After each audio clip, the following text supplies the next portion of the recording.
देखकर तो बारात शीतल हो गई। राम के वियोग में सबके हृदय में जो आग जल रही थी वह शांत हो गई। प्रीति की रीति का बखान नहीं हो सकता है। राजा के पास चारों पुत्र ऐसे शोभा पा रहे हैं कि मानिए अर्थ, धर्म, काम और मोक्ष शरीर धारण किए हुए हों।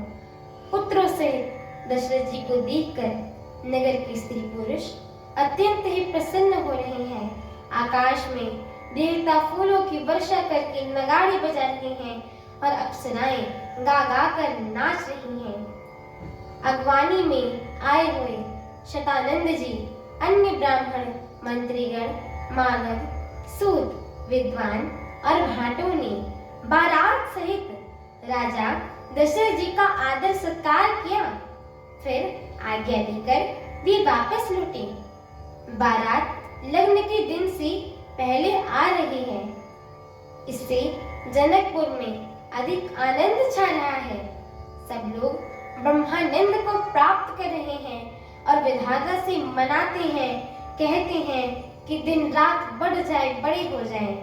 श्री रामचंद्र जी और सीता जी की सुंदरता की सीमा है और दोनों राजा पुण्य की सीमा है। जहाँ तहाँ जनकपुर वासी स्त्री पुरुष समूह के समूह इकट्ठा हो रहे हैं, यही कह रहे हैं कि जनक जी के सुकृत पुण्य की मूर्ति जानकी जी हैं और दशरथ जी के सुकृत देह धारण किए हुए प्रभु श्री रामचंद्र जी हैं।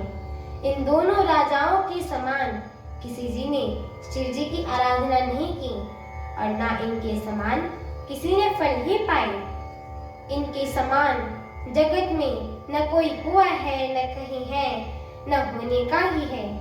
हम सब संपूर्ण पुण्यों की राशि हैं जो जगत में जन्म लेकर जनकपुर में निवासी हुए हैं और जिन्होंने जानकी जी और प्रभु श्री रामचंद्र जी की छवि देखी है।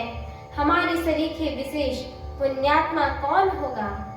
और अब हम श्री रघुनाथ जी का विवाह देखेंगे और भली भांति नेत्रों का लाभ लेंगे। कोयल के समान मधुर बोलने वाली स्त्रियां आपस में कहती हैं कि ये सुंदर नेत्र वाली इस विवाह में बड़ा लाभ है। बड़ी भाग्य से विधाता ने सब बात बना दी है।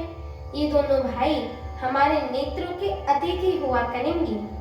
जनक जी स्नेहवश बार बार सीता जी को बुलाएंगे और करुणों कामदेव के समान सुंदर दोनों भाई सीता जी को लेने विदा करने आया करेंगे।